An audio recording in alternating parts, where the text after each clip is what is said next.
Barry's a humble guy. He doesn't, he's very quiet, very unassuming, but he's a consummate professional.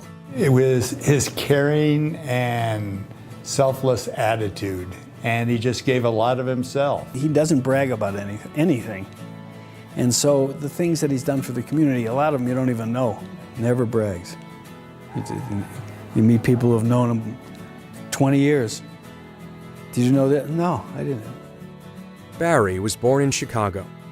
Encouraged by his father, Barry participated in many sports.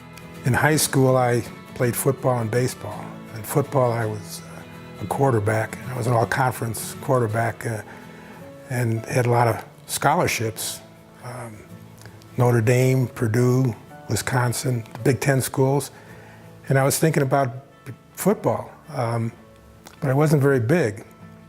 But baseball came around, and I was scouted by the major league teams, and Cincinnati was one of them that gave us the best deal. They gave me a bonus to sign, and I joined them as soon as I graduated high school. My mother insisted that I get an education and not just play baseball.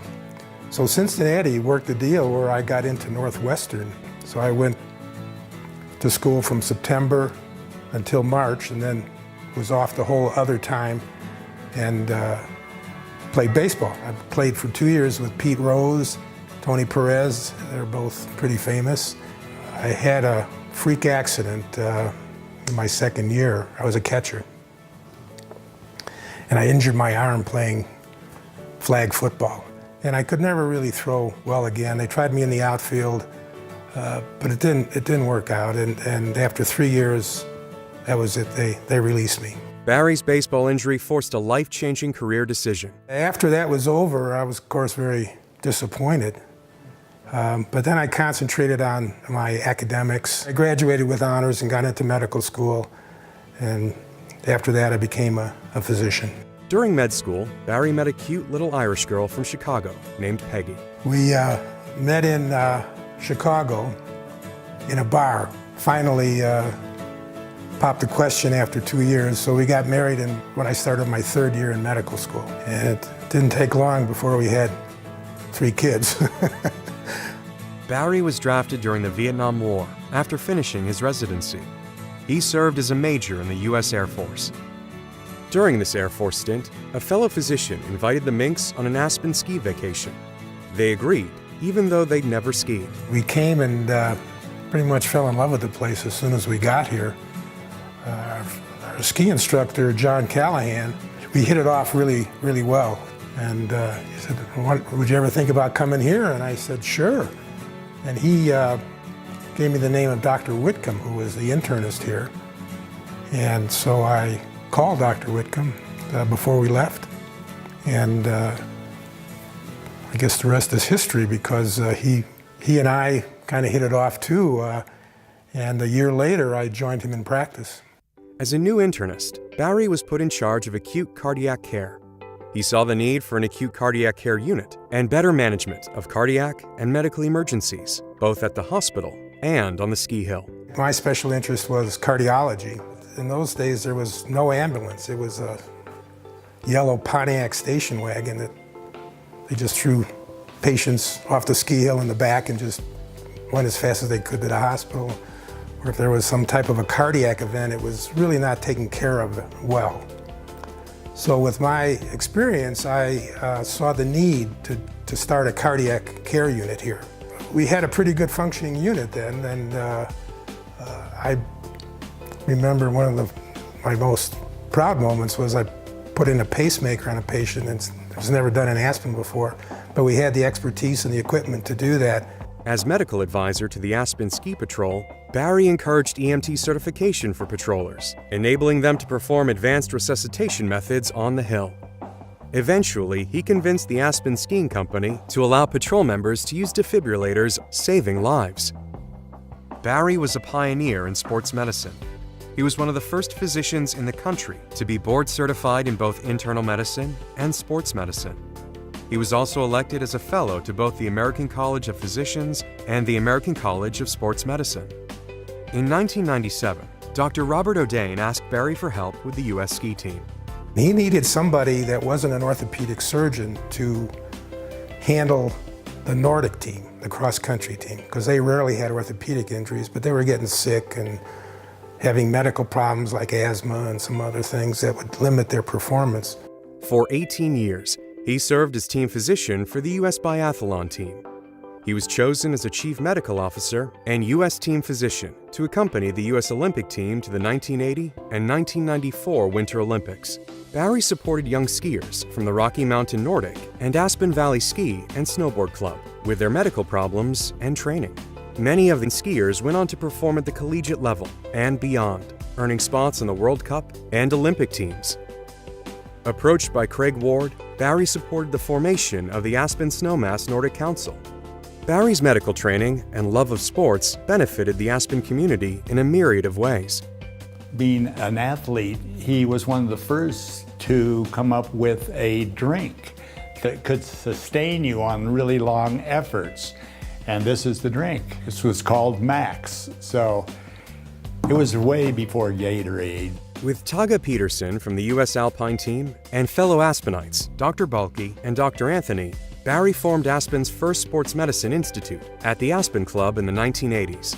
We developed programs for exercise testing, helping athletes recover and rehabilitate from injuries, and we helped athletes understand training principles, nutrition, how to train effectively with resistance training, endurance training, neuromuscular balance training. And it became very, very popular. And it soon became evident that some of the more famous athletes would come to this Aspen Club Sports Medicine Institute. While on staff at Aspen Valley Hospital, Barry served as chairman of most medical committees, chief of medicine, and chief of staff. He was elected to the AVH Board of Directors for 3 terms and served as president for 1. During his tenure, AVH overcame significant financial difficulties, reversing the trend towards bankruptcy and achieving long-term financial stability. It was a rough period. He had a lot to contribute, and the board and the hospital is better off for his service. And things have never been better. I felt very satisfied and rewarded that we accomplished so much as the hospital eventually now, on our watch, was able to develop this master's facility plan and start to improve and enhance our services. And as you see now, the expansion of the hospital is almost completed. It's just on the very end of completion, which I think has made the facilities just first rate. And I'm very proud of that. Barry never stopped pursuing his own athletic goals. His interest in endurance physiology and performance led him to become a competitive runner, biker, and Nordic skier. Practicing medicine takes a lot of your time. And one of the things I did to relieve stress was to run. One of the most crazy things I've done is run 33 Golden Leafs in a row. Barry completed the first Leadville Trail 100 running race, the first Leadville 100-mile mountain bike race, and countless other 100-mile trail running races and ultramarathons. He won his age group in American uphill races and competed in numerous national ski races. Helping people was one of the things that I think he did so well, but so modestly. One of them that stick out in my mind more than anything else was a bike race. It's called the Leadville 100, and we're only 3 miles from the finish.